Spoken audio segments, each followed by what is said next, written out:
Hola a todos, buenos días. Muchas gracias por acompañarnos en el webinar del día de hoy.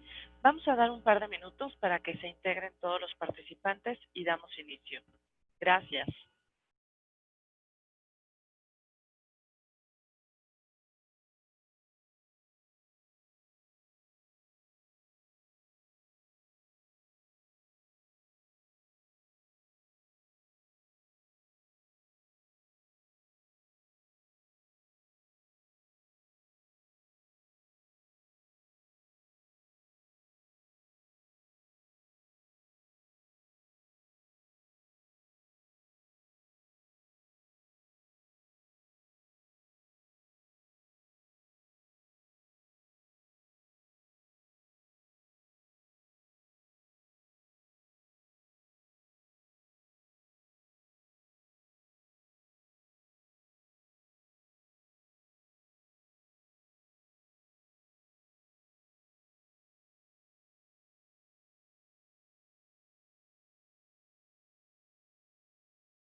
Buenos días a todos. Vamos a dar 30 segundos más para dar oportunidad de que se incorporen más participantes y comenzamos. Muchas gracias.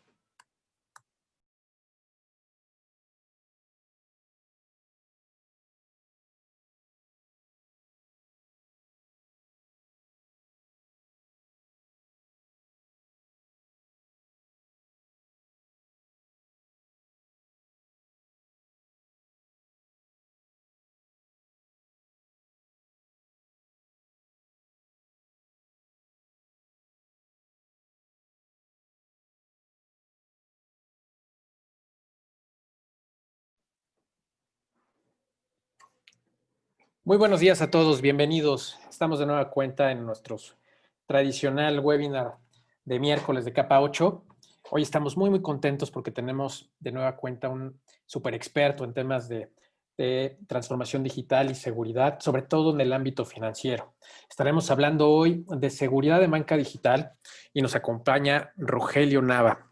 La banca digital, antes de presentarlo, la banca digital sabemos que es esta transición del modelo tradicional de la banca, pues al uso de medios como el Internet, que se utilizan como fuente principal para ofrecer estos servicios financieros. Y vemos que hay un boom actualmente respecto a la cantidad y sí, de servicios tan innovadores, tan disruptivos, situaciones como lo es ahora la increíble fintech y todo el tema de banca digital, los nuevos servicios financieros que se están otorgando a través de estos medios.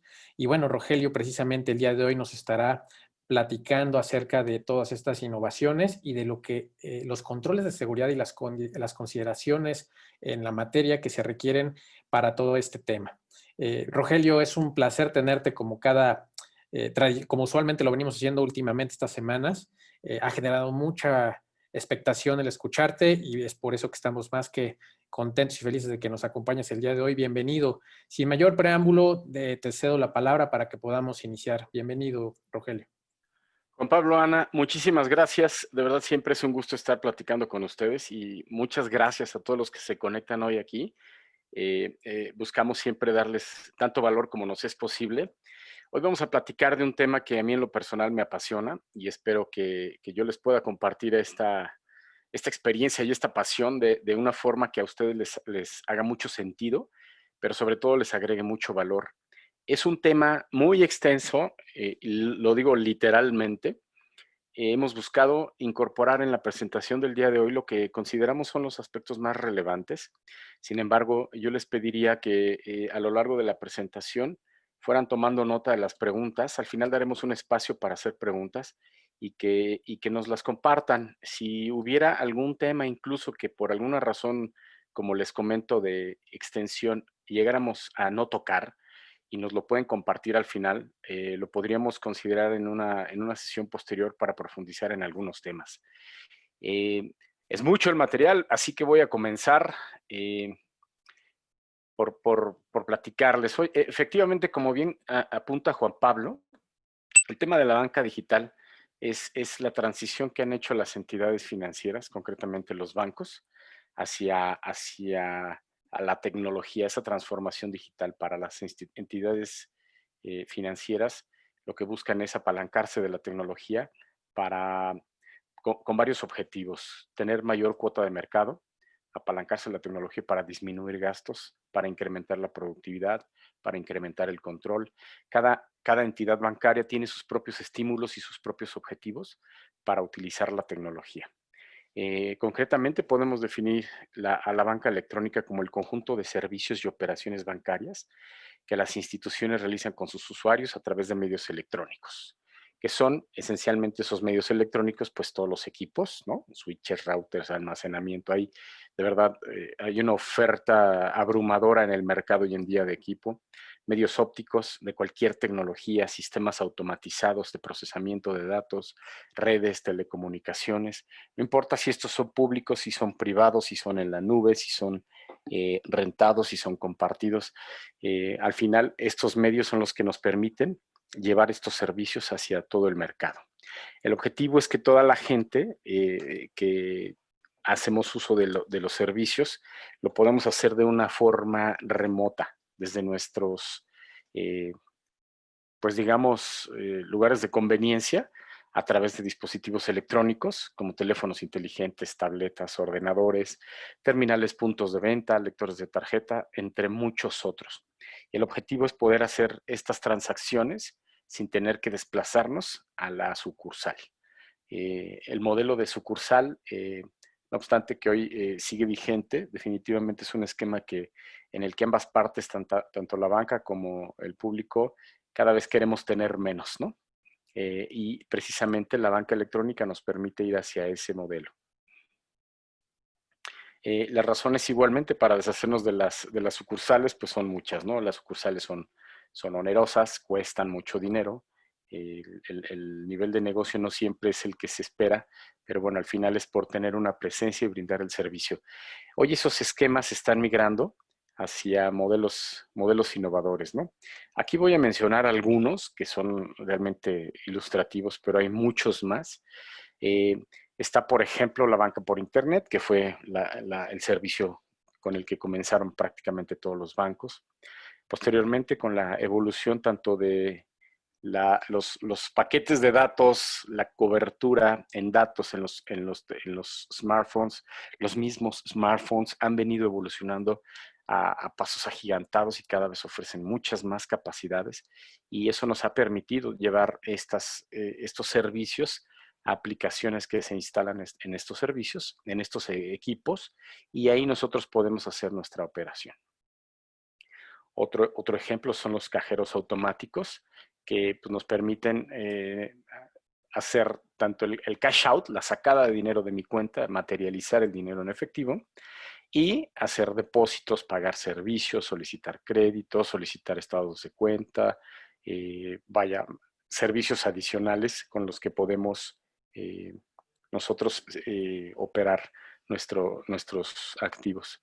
Recientemente, como derivado de esta misma evolución, los teléfonos ya nos permiten utilizar tecnologías nuevas como el NFC, que es el acrónimo de Near Field Communication, en donde algunos teléfonos o tarjetas, ya con solo aproximarlos a un lector con antena, nos permite realizar diversas operaciones.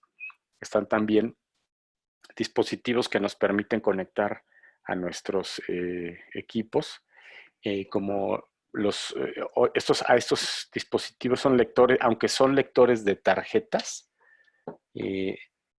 en una combinación de este lector de tarjeta más una aplicación, pues deriva un modelo que se llaman los MPOS, que es el Mobile Point of Sale. Son terminales punto de venta móviles, en donde ligamos este dispositivo que nos permite leer, deslizar, insertar o aproximar tarjetas de débito o de crédito, y en interoperación con aplicaciones nos permiten recibir cobros, recibir pagos de servicios. Están terminales punto de venta ya recientemente más sofisticadas que nos permiten recibir pagos con tarjetas, incluso ya con códigos QR o con proximidad en los smartphones. Nos permiten imprimir los tickets. Este tipo de dispositivos son ya sensiblemente más inteligentes, ya que se pueden habilitar en dispositivos Android y nos permiten realizar todavía más capacidades como recibir el pago de servicios, hacer recargas de tiempo aire, y esto le brinda a los comercios que también son en buena medida clientes de los bancos, ¿no? Estas terminales ya son mucho más configurables, nos permiten tener actualizaciones en línea y ir entregando a nuestros clientes, pensando que somos un banco o una entidad financiera, más valor de manera más frecuente, más periódica y con mucho menor fricción hacia los clientes. Está el tradicional PIN-pad, en donde este lector de tarjetas más el tecladito físico nos permite conectar a otras soluciones de cobro. Por ejemplo, cuando estamos en una tienda en el supermercado o comprando cosas como, no sé, enseres para la casa, tienen cajas habilitadas y aquí este lector se conecta a una solución más grande y solamente nos permite recibir la tarjeta y el número de identificación personal. Las tarjetas, todas, crédito, débito, pago, de las marcas Visa, Mastercard, American Express, China Union Pay, JCB, Discovery, que son las tarjetas, las marcas de tarjetas emisoras en el mundo. Ya hoy en día no solo podemos tener la tarjeta física, sino también una tarjeta virtual que nos permite y nos habilita el comercio electrónico y nos brinda temas de seguridad adicionales. La generación de tokens para autenticar. Los tokens funcionan para muchas razones en este medio, para autenticarse, para validar transacciones, para autorizar transacciones. Al final, estos mecanismos de autorización han resultado ser muy útiles y muy efectivos en las transacciones. El pago de servicios, como lo había yo mencionado previamente, pero ya en terminales o en las mismas aplicaciones que traemos en la palma de nuestra mano. Transferencias de fondos entre cuentas aquí en territorio nacional. Desde luego hay servicios para diferentes monedas con otros sistemas y servicios para envío de fondos internacionales. Sin embargo, hoy también ya los podemos hacer desde nuestra smartphone y prácticamente los 365 días del año. Cuando se trata de montos menores, después de la tarde, podemos hacer transferencias por montos menores que son abajo de 8,000 pesos, pero prácticamente lo podemos hacer el domingo, a medianoche, en la madrugada, y esto pues nos ha resuelto mucho la vida a los clientes. Hoy en día ya hay servicios adicionales que son, podemos decir que es una extensión del SPEI, que es el CODI, que es el cobro digital a base de código QR entre las partes, la parte que cobra y la parte que paga.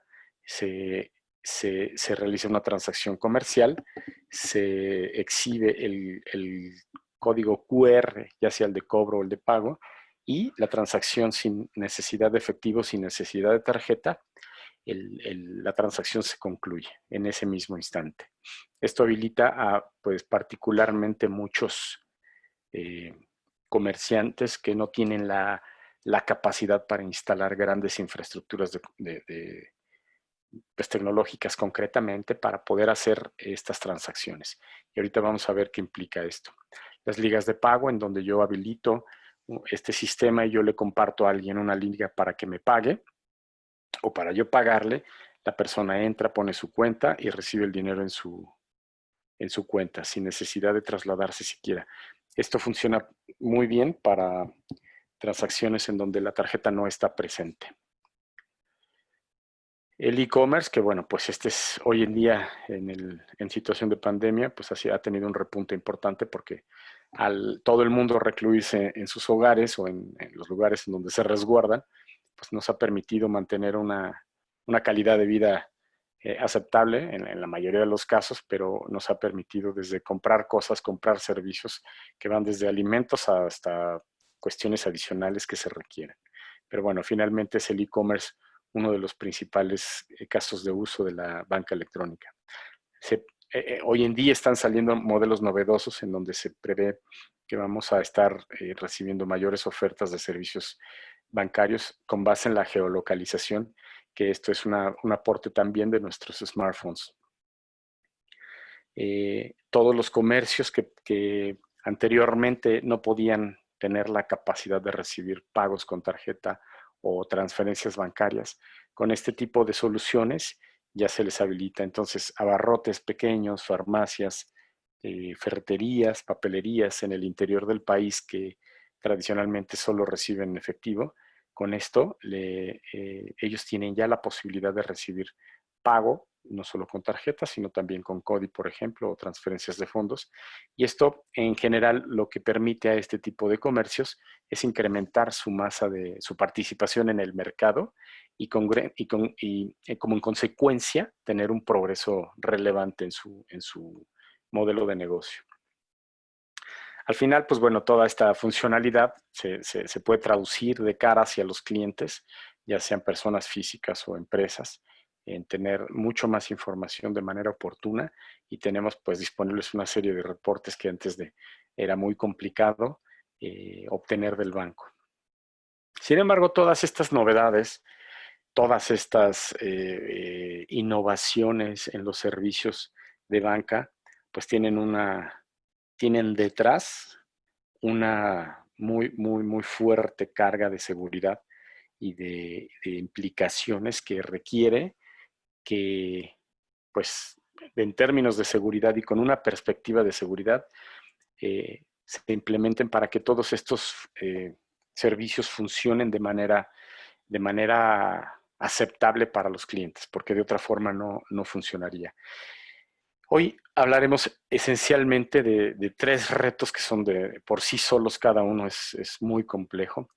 El primero se refiere a la identificación y autenticación de los clientes, cómo las entidades financieras se aseguran de, a pesar de no tener al cliente enfrente de nuestros ojos, de una ventanilla, podemos entender y asumir que el cliente es quien dice ser y que puede transaccionar en nuestros sistemas. Ese es un reto y ahorita vamos a ver una serie de implicaciones. El siguiente es cómo aseguro la confidencialidad, la integridad y la disponibilidad de la información que se transmite, almacena o procesa a través de estos medios electrónicos. Esto es un reto enorme porque los componentes que están involucrados en proporcionar todos estos servicios y que nosotros lo veamos de una forma muy sencilla, muy ágil, tiene muchas implicaciones y sobre todo retos para todo el equipo de tecnologías de seguridad que están a cargo de esta operación. Y finalmente, el último punto está relacionado con la continuidad del negocio. Y aquí veremos todas las actividades que tendríamos que estar desarrollando para lograr garantizar que el servicio esté arriba y funcionando. Comencemos con la identificación. Discúlpenme. El proceso de identificación comienza con el enrolamiento del cliente de alguna forma. Esto se le conoce como el onboarding, que es cuando yo llego, me presento con un banco y les digo, señores, quiero utilizar el servicio de banca. Muy bien. Hoy en día yo ya puedo hacer la mayor parte del trámite en la mayoría de los bancos de forma autoservicio. Es decir, yo descargo la aplicación del banco, ahí les digo que quiero una cuenta, empiezo a llenar un formulario, mis datos, tomo foto de mi credencial oficial de identificación, por anverso y reverso, yo la mando, me tomo una foto. Hay diversos métodos que ya están aceptados como mecanismos de identificación y que hacen no repudiable las transacciones y que el banco genera un expediente. Si la cuenta que estamos nosotros solicitando, hoy en día tenemos la posibilidad de crear 4 diferentes niveles de cuentas en donde pues vamos desde una cuenta muy elemental que prácticamente no requiere algún tipo de identificación, pero también nos restringe los montos en los que vamos a operar Así vamos a un nivel 2, en donde se incrementan los requisitos para identificarse y la operación. Lo mismo para el nivel 3. Y en el nivel 4 llegamos a una cuenta, a abrir una cuenta que requiere que literalmente nos presentemos en el banco, pero ya para solamente activar la cuenta, y en donde tendremos la posibilidad ya de operar pues los fondos que se requieran. Ya no tiene límite prácticamente. Ese proceso de enrolamiento debe ser tan efectivo que le debe permitir a la entidad bancaria contar con un expediente nuestro, poderlo asociar en todos sus sistemas y sus procesos de control. En este caso, asignarme un número de usuario y generar mis claves de acceso a las plataformas que yo estoy contratando. Todavía es prerrogativa del cliente decir que quiere o no algunas plataformas, dependiendo de la entidad en la que esté abriendo su cuenta. Pero al final, en un proceso de back office, ¿no? Tras bambalinas, nosotros no lo vemos nunca, pero ellos se encargan de relacionar mi nombre, me asignan un número de cliente, me dan una clave de acceso a los sistemas, me generan códigos de acceso, contraseñas, que una vez que ellos tienen la certeza de que soy quien digo ser, y ya tengo y exhibí la información que lo acredita, entonces me entregan pues mis credenciales de acceso.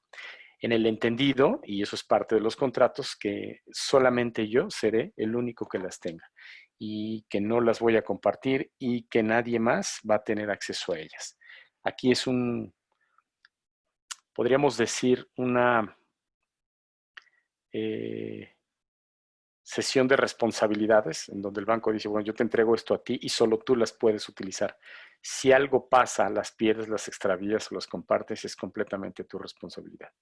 Entonces, cuando recién esto era nuevo, era complicado de entender, hoy en día ya es bastante más común, pero es muy importante porque cuando uno mete una reclamación sobre un cargo no reconocido o transacciones que no decimos que no hicimos, el banco presume que solo nosotros tenemos las credenciales. Y si se comprometieron por alguna razón, ellos ya no tienen ninguna responsabilidad hacia nosotros. En ese proceso, cuando nos entregan esas credenciales, nos entregan también mecanismos que nos permiten asociar esa identidad con algo que se denominan los factores de autenticación, que son mecanismos que nos permiten asociar esa identidad, esa clave de usuario con algo que yo tengo, soy o conozco. Ahorita los vamos a ver.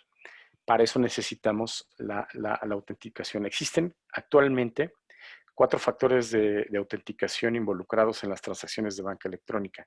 No quiere decir que sean los únicos, en el mercado hay más. Sin embargo, por cuestiones de efectividad y practicidad, estos son los que hoy se utilizan. Hay pruebas más rigurosas, pero en el primer nivel vamos a encontrar la información que nosotros como usuarios de la institución conocemos, ¿no?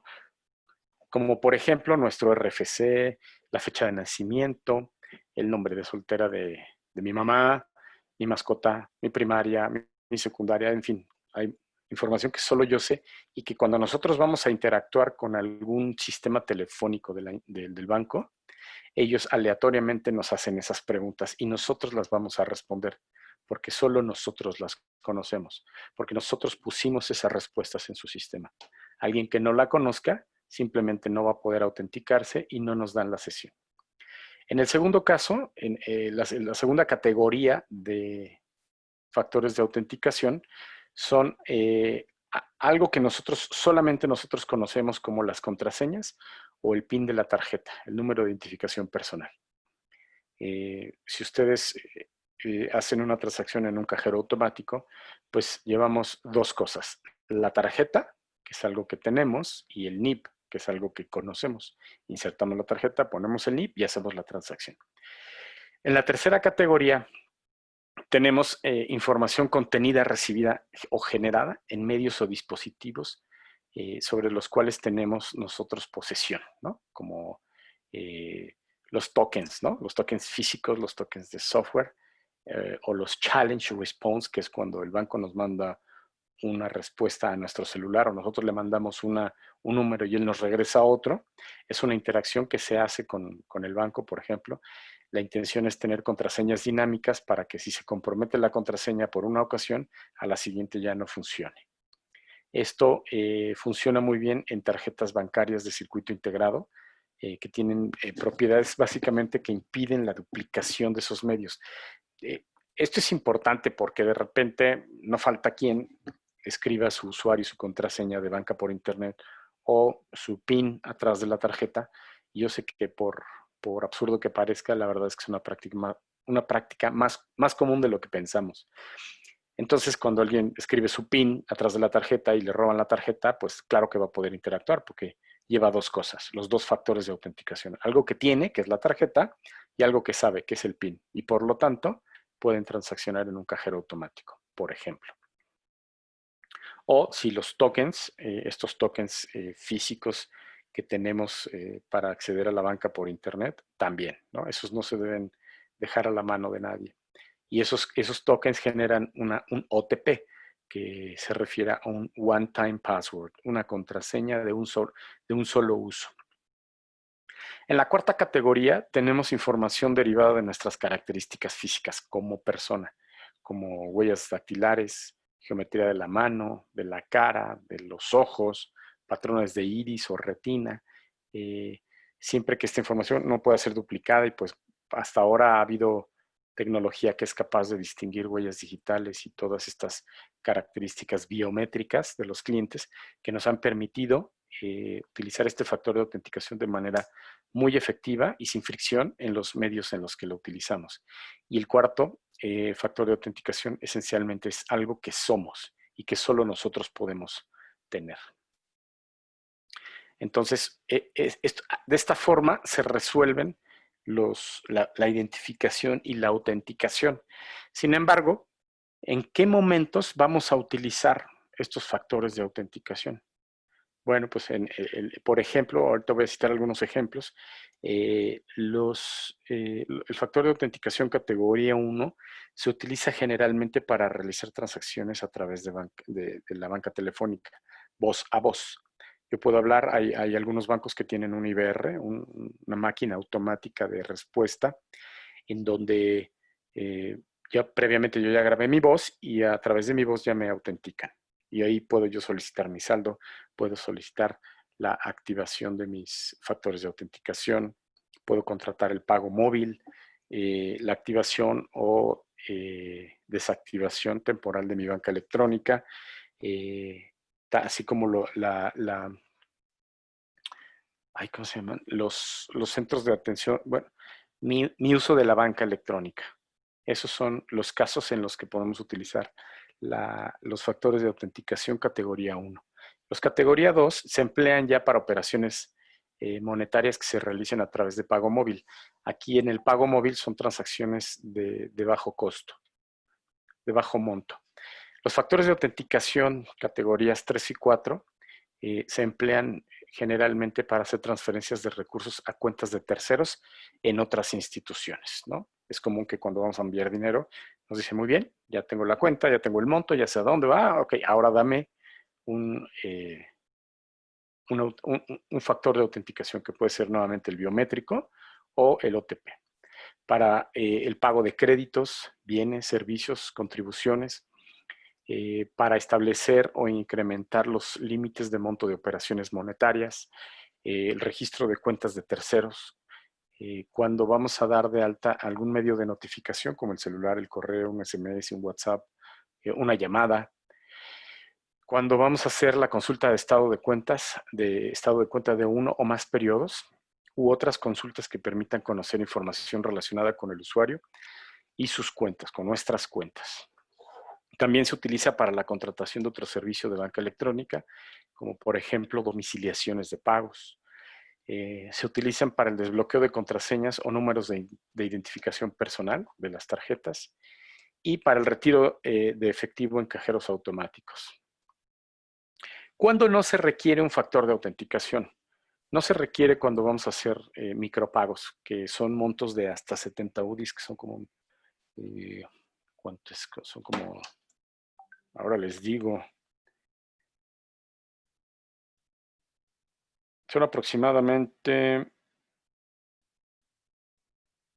450 pesos, ¿no? Hasta 500 pesos. No sé si les ha pasado que llegan a comprar un café, entregan su tarjeta y no les piden ninguna contraseña porque el monto ya se considera que se puede autorizar sin un factor de autenticación. Entonces ahí ya procesan la transacción.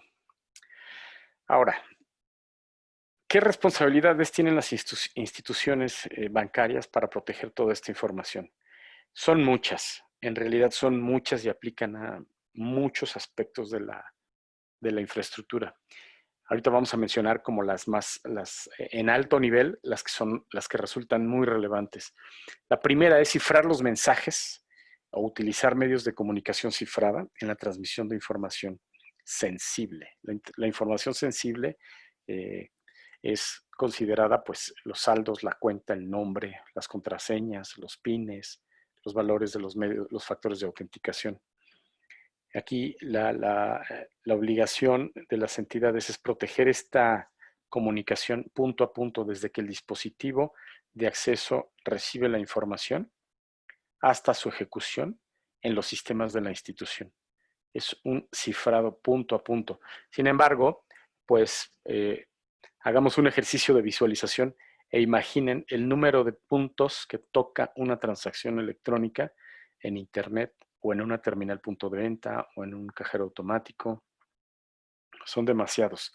Y es responsabilidad de los bancos asegurar que todo ese camino está cifrado. En la industria no de banca electrónica per se, sino de medios de pago, existen estándares como PCI DSS que también requieren, y es requerido por las marcas que emiten las tarjetas, cifrar punto a punto todas las transacciones. Concretamente, algo que se denomina el CDE, el Cardholder Data Environment, que es toda la información del tarjetaviente, de nosotros como usuarios. El siguiente punto es utilizar que manejen cifrado y que requieran uso de llaves criptográficas. La mejor seguridad de la que disponemos hoy en día en términos de criptografía es una infraestructura de llaves públicas en donde se comparten las llaves, se comparten entre las partes que van a cifrar la información y así se hace el cifrado de la información que se envía. Entonces, estamos hablando de dos aspectos de cifrado. Uno, cifrar la información que se va a enviar y otra, cifrar el canal de comunicación. De esa forma, agregamos capas de protección a la información y disminuimos la probabilidad de que ésta se revele a partes no autorizadas. Aquí no es que yo lo minimice, pero básicamente evitamos exfiltraciones de información y que ésta sea utilizada después con otros fines. El tercer aspecto relevante en la protección es que cuando nosotros hablamos de pago móvil, banca telefónica voz a voz o banca telefónica de audio respuesta, se deben implementar controles compensatorios de cifrado en la transmisión. Aquí sucede que en el mejor de los casos, un centro de atención telefónica está atendido por un sistema de respuesta automática en donde no hay intervención humana. Sin embargo, en aquellos procesos que todavía se requiere que un ser humano esté interactuando, lo hemos platicado en otras charlas que hemos tenido, y resulta que nosotros, el ser humano, es el eslabón más débil en la cadena de protección de la información. De tal forma que si va a haber gente que esté atendiendo a los clientes de la banca por teléfono, lo que es muy importante es que ellos no tengan acceso a esa información o que tengan al mínimo el acceso mínimo a esa información para evitar que se comprometa. Así que aquí, como no podemos cifrar la información ya que la está viendo un ser humano, lo que sí podemos hacer es incorporar controles compensatorios que no pueda manipular esta persona y que tenga acceso solamente a la información para la cual se le ha dado acceso. Esto a veces es difícil de lograr. Sin embargo, ya hay estándares muy, muy claros al respecto. Otra obligación es cifrar y truncar la información de las cuentas u operaciones de los usuarios, como contraseñas, números de identificación personal, respuestas secretas o cualquier otro factor. La idea es que si de cualquier manera se va a transmitir a través de estos mecanismos, que vaya truncada, que no vaya en texto claro que no vaya toda la contraseña, que no vaya toda la tarjeta, que no vaya toda la respuesta, que no vaya el valor del factor de autenticación completo. La idea es que, suponiendo que se llegara a comprometer, la información no sea útil. En ningún caso está permitido que se envíen las contraseñas y números de identificación personal a través de correos electrónicos, servicios de mensajería instantánea, como pues, WhatsApp, SMS, hoy en día a través de redes sociales o cualquier otra tecnología que no cuente con mecanismos de cifrado. Esta es una obligación por ley para los bancos.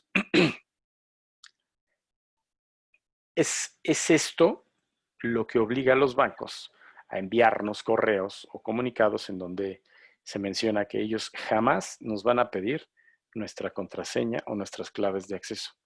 Eso es lo que ellos hacen. Sin embargo, cuando estamos expuestos a un ataque de phishing y recibimos un correo en donde nos dicen, oye, hubo un problema con tu cuenta de banco, entra aquí para resetear tu servicio, la realidad es que lo que sucede es que nos están enviando a un sitio apócrifo, falso, que es idéntico y, y nosotros, pues como no somos expertos en el sitio del banco, no podemos distinguir las pequeñas diferencias. Somos presa fácil de este tipo de ataques y entregamos las credenciales. Sin embargo, del lado de usuario, lo mejor que se puede hacer es concientizarlos de que jamás se deben entregar estas credenciales, pero también del otro lado, si nosotros somos los responsables de implementar estos mecanismos, asegurar por todos los medios que estos datos jamás se van a transmitir en texto claro. El otro es asegurar que las llaves criptográficas y el proceso de cifrado y descifrado se encuentran instalados en dispositivos de alta seguridad. Estos dispositivos de alta seguridad sirven para muchas cosas. Nos permiten custodiar el hash de la contraseña, es decir, después de aplicarle un algoritmo de seguridad a nuestro PIN, se convierte en una cadena que ya no es legible o que no es útil como tal, o para custodiar las semillas con las cuales se generan los OTPs de las contraseñas de los factores de autenticación, o para albergar las contraseñas de los sistemas, las contraseñas de los usuarios privilegiados con los que administramos toda nuestra infraestructura, ¿no? El root, el administrator, el sysdba, el SAP-all, todos los usuarios privilegiados, debemos asegurar que los custodiamos en dispositivos que están diseñados ex profeso para proteger este tipo de información. En cuanto a la continuidad del negocio, que es el tercer punto que platicábamos, es importantísimo pues también iniciar una serie de prácticas. Yo creo que para muchos de nosotros hoy en día el tener nuestra aplicación del banco en la mano y saber que funciona es, lo digo entre comillas, es una tranquilidad, ¿no? Yo creo que hoy tenemos la posibilidad como nunca antes en la historia de salir a la calle con solamente nuestro teléfono celular, nuestro smartphone y pedir un taxi, pedir comida, pagar un servicio. Prácticamente podríamos no llevar la billetera y nada, vamos a poder tener una vida normal. Sin embargo, ¿qué pasaría si esos servicios no estuvieran disponibles para nosotros? ¿Por qué? Porque falló algo. Se cayó el servidor, se cayó el enlace, dejó de funcionar algún componente involucrado en todo el proceso que nos entrega el servicio. Y es por eso que nosotros como usuarios esperamos, tenemos una altísima expectativa de los bancos de que su servicio vaya a estar siempre disponible. Pero del lado de los bancos, lo que ellos requieren hacer son esencialmente tres cosas. Un análisis de impacto, en donde ellos identifican cuáles son sus procesos críticos indispensables para proveer esos servicios. Determinar cuáles son los recursos humanos, logísticos, materiales, financieros, de infraestructura y de cualquier otra naturaleza, que son los mínimos necesarios para garantizar que nos están entregando el servicio y asegurar que se mantiene y se puede recuperar la operación en un tiempo pues aceptable para el mercado. Yo creo que más de una vez nos ha pasado que no hay cajeros o no hay sucursal o no hay banca por internet o inténtale más tarde porque ahorita no estoy. La idea es que con este análisis se puedan hacer de manera anticipada o prever cualquier escenario de contingencia y tomar las medidas para que eso no ocurra. Y si ocurre, que podamos restaurarlo lo antes posible.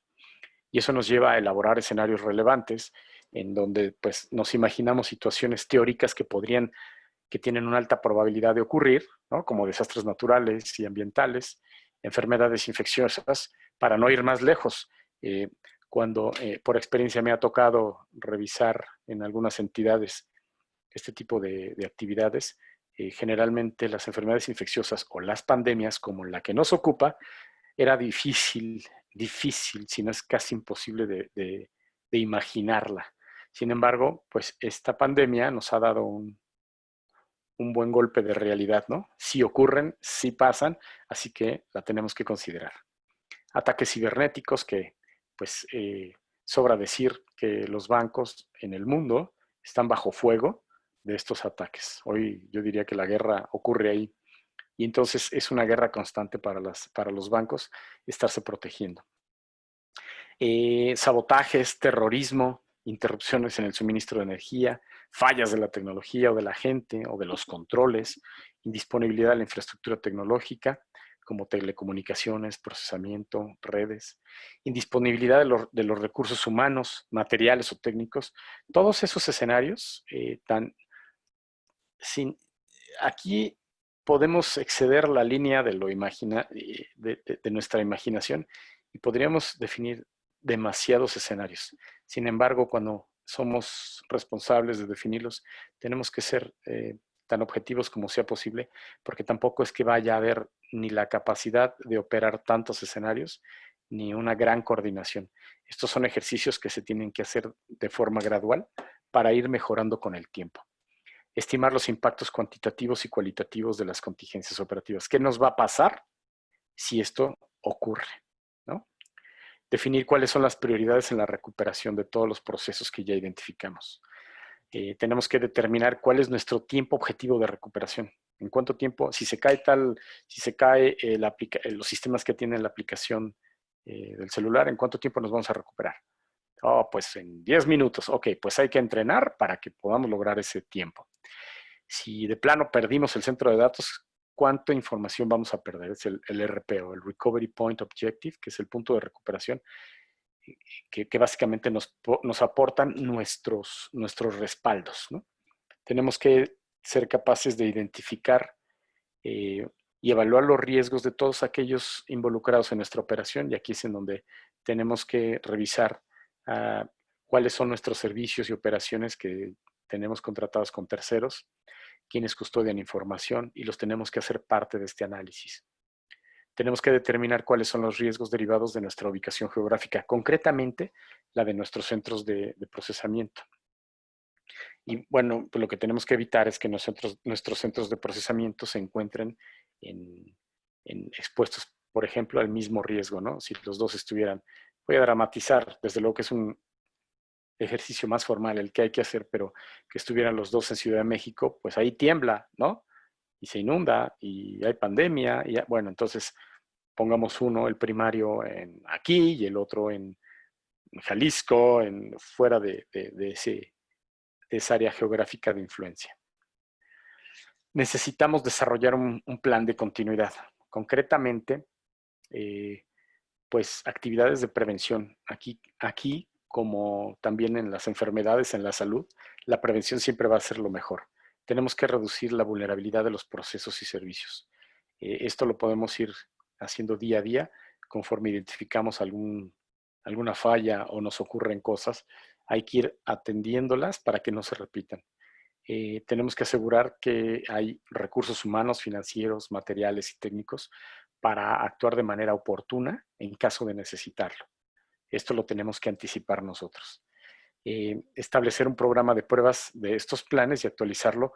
La obligación es hacerlo por lo menos una vez al año, pero la realidad a mí me ha dicho que tiene que ser con mucho mayor frecuencia, en función de la frecuencia con la que ocurren todos los cambios en nuestra infraestructura. capacitar al personal responsable que está involucrado de ejecutar estos planes de continuidad. Desarrollar un plan de comunicación y manejo de crisis. Cuando las cosas pasan, lo mejor que podemos hacer es tener una comunicación muy efectiva que nos garantice el resultado.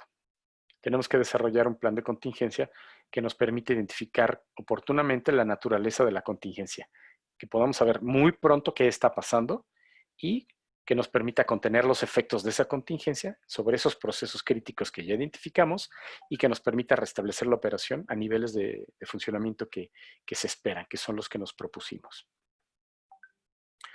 Finalmente, tenemos que desarrollar un plan de contingencias que nos permita restaurar los servicios, ¿no? Es decir, ahorita no hay servicio, vamos a restaurarlos a un nivel mínimo aceptable y eventualmente nos tendríamos que recuperar a la normalidad. Cuando estas cosas pasan, lo que tenemos que hacer, y para mí es uno de los aspectos más importantes, es la evaluación. Tenemos que hacer una reunión post-incidente, post-contingencia y revisar cuáles son las lecciones que aprendimos y después implementarlas y después entrenarlas y después probarlas. Este tema de continuidad del negocio, desde una perspectiva de seguridad, tiene que ver con la disponibilidad de la información. Tenemos que asegurar que la información está disponible para los propósitos de negocio de la banca electrónica. Pues creo que hemos llegado a un punto de información. Yo puedo hablar mucho más de esto, pero me gustaría dar espacio a preguntas que pudieran tener, a inquietudes, y aquí me gustaría abrir el espacio para que nos pudieran compartir preguntas. Así que, por favor, adelante. Muchas gracias, Roger. Leonardo Zárate te pregunta, ¿qué tan recomendable es usar una app token separada del app banking a tener la generación del token dentro de la misma app del banco? Pues mira, yo te diría que es una cuestión de diseño. Una de las premisas cuando diseñas el software establece que si tú comprometes una cosa, comprometes la otra. Es decir, si tú comprometes, si tu aplicación es vulnerable, puedes vulnerar las dos. Yo diría que es una cuestión de diseño. Si dentro de la aplicación el código es tal que garantizas que no se puede comprometer, la puedes implementar dentro de la misma aplicación. Hoy en día yo veo varias bancas en línea que lo tienen así y que funciona bastante bien. Lo que sí es que el token está fuera de la sesión. El token está fuera de la sesión, es parte de la aplicación y al final, si bien está fuera de la sesión del banco, pero dentro de la misma aplicación, funciona, ¿no? Es decir, sí se puede. Yo creo que es muy práctico, pero sobre todo le quitas fricción al usuario. El usuario no tiene que estar lidiando y switchándose entre la aplicación, entre una aplicación y otra para ir a obtener el token, luego copiarlo y luego regresar a esta y pegarlo. Eso genera mucha fricción y en general las tiendas como Play Store y la App Store de iOS evalúan la usabilidad de las aplicaciones. Si esa acción evita que el usuario la utilice y la descargan o la descontinúan, entonces la aplicación no está siendo aceptada. Estoy mezclando dos conceptos, el de seguridad y el de user experience, ¿no? Yo diría hacer un muy buen diseño para darle una muy buena solución al cliente. Espero haberte contestado. Gracias, Roger. Nos pregunta José Acosta. Bueno, en primera instancia te felicita, comenta que hiciste una excelente exposición y te pregunta, en tu experiencia, ¿qué institución bancaria que opera en México invierte más en mecanismos de ciberseguridad para proteger sus sistemas informáticos y a sus usuarios de banca electrónica? Muchas gracias, José. Te lo agradezco. Me da gusto saber que te dio valor esta conversación. Pues mira, no hay un ranking, ¿no?, en el que podamos ver quién y cuánto invierte. Para los bancos, todo lo que mencionamos es una obligación. Está en sus disposiciones. Concretamente en algo que se denomina la Circular Única de Bancos, coloquialmente, pero son disposiciones generales aplicables a las instituciones de crédito. Para ellos no es negociable nada de esto, para ellos es una obligación. Entonces, el grado de inversión, en general lo que sí te puedo decir es que está en función del negocio que ellos tienen y que soportan dentro de estas tecnologías. Existe también una asociación de bancos de México en donde todo el gremio se reúne a revisar todas estas requerimientos. Muchos temas son temas que se tienen que atacar a nivel gremio. Otros por estrategia no lo comparten porque han logrado tener una magnífica aplicación que funciona de maravilla y que pues no comparten su salsa secreta con todos, pero al final lo que sí te puedo decir es que el grado de inversión ha ido en aumento en el tiempo.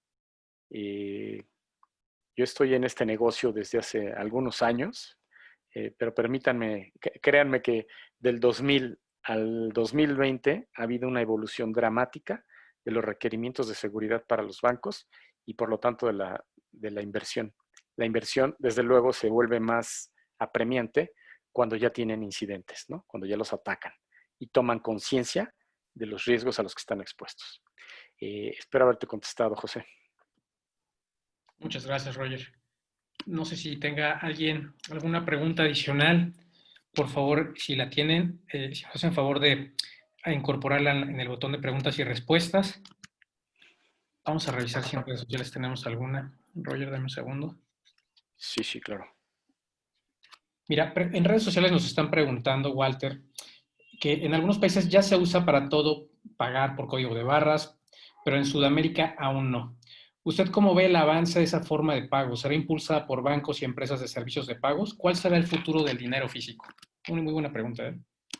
Sí, es muy buena pregunta. En realidad, el manejar el dinero físico pues es un reto, ¿no? Porque de entrada es custodiarlo, trasladarlo, se tiene que mover físicamente para que funcione.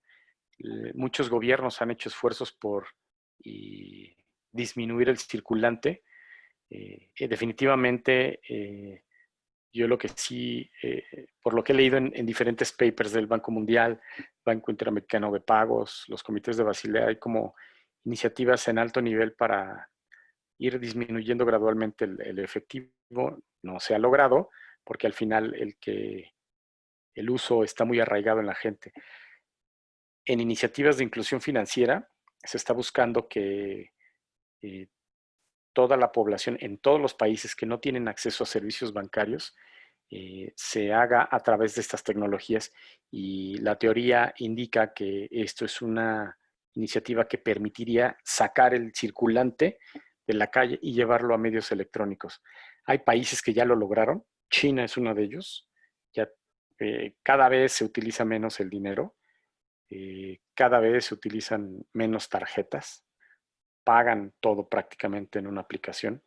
En Singapur es otro país que está altamente tecnificado y ya no requieren, y son países con magnitudes, con órdenes de magnitud en población muy diferentes. China tiene centenas de millones de pobladores y ya prácticamente hay muy poco uso de efectivo, y Singapur es un país muy pequeño en donde prácticamente no hay efectivo. Yo creo que todo tiene que ver mucho con las políticas del Banco Central de cada país y la efectividad de su implementación, así como la adopción de la tecnología y de los servicios por parte de la población. Yo creo que no podría dar una respuesta para todo el mundo, sin embargo, definitivamente sí es una tendencia. El manejo del efectivo es complicado, es complicado. Pero bueno, yo creo que definitivamente estas tecnologías tienden a ayudar a que esto suceda, que no haya efectivo ya en la calle. Gracias, Roger. José Acosta nos comenta, he visto reportes de la Conducef sobre el aumento desmedido del fraude electrónico en México, que ya sobrepasó al fraude tradicional, y también el aumento de casos no resueltos por la misma Conducef para los afectados por haber dado ellos mismos su información a través de phishing, smashing, vishing, etc. ¿Qué recomendaciones a nivel nación podrías dar para mejorar la situación y disminuir este tipo de situaciones? Mira, es una acción en la que debemos colaborar todos. Por una parte, las autoridades que se encargan de emitir toda la regulación que aplica a este sector, que pues han hecho un trabajo, digamos, importante, muy relevante. Eso ya está en las leyes. Es obligación de las entidades financieras cumplirlo. Sin embargo, las propias entidades tienen sus propios retos, sus propias realidades. En ocasiones no es ni tan simple ni tan fácil implementar, porque por sus características, muchas tienen sistemas legado que no es tan fácil llevar a esquemas de protección efectivos. Por otro lado, la Conducef, que es la que se encarga de recibir todas las quejas de los usuarios del sistema financiero, pues desde luego, aquí convergen dos cosas importantes. Por una parte, la falta de cultura de la gente en este tipo en el uso de estas tecnologías. Yo era lo que les comentaba durante la exposición. Resulta que te dice el banco, aquí está tu tarjeta y te mando en otro sobre el NIP y no te lo voy a dar yo para evitar el riesgo. Digamos, la entidad ya hizo su trabajo. Pero cuando llega a casa la tarjeta, abro el sobre, lo anoto en un post-it y ahí está mi... Entonces, de repente, no falta quien se le ocurra usar la tarjeta y como tiene el NIP, va al cajero, retira 1,000 pesos, no le avisa a nadie y me llega mi estado de cuenta, yo digo, oigan, ya no reconozco este cargo. ¿Cómo no, señor? Y se desata una investigación que es carísima para las entidades y al final se dan cuenta cuando ven el video, es que fue mi esposa, es que fue mi hermano, fue mi hijo el que tomó la tarjeta. Bueno, sí, pero el responsable de custodiar los dos factores de autenticación eras tú y no tuviste esa precaución. Y lo mismo pasa con las contraseñas y con las aplicaciones. Hay muchos casos de fraude.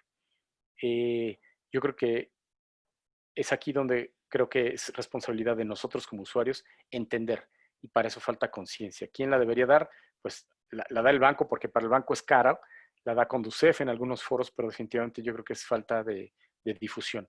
Por otro lado, es verdad que están bajo fuego y entonces pues de repente hay entidades que no controlan bien todo su operación tras bambalinas y no falta quien se infiltre y hay fraude, ¿no? Eso es una realidad. Entonces, como que son tantas las partes las que tienen que combatir. Por eso la regulación, que es la forma de, digamos, permítanme llamarlo así, forzar que esas prácticas se implementen dentro de las entidades, se aseguran de que no exista. Sin embargo, yo creo que algo similar debería pasar en el lado de los usuarios. De hecho, muchos bancos lo que hacen ya es que te dicen, mira, si resulta que no fuiste tú, yo me encargo de pagar el proceso. Pero si resulta que es imputable a ti, te voy a cobrar, no sé, 300, 500 pesos por la investigación.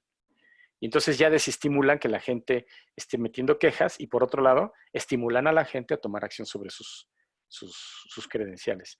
Es una respuesta, José, que tiene muchas dimensiones. En lo general, yo creo que es una cuestión de colaboración entre todos los involucrados, inclusive los usuarios.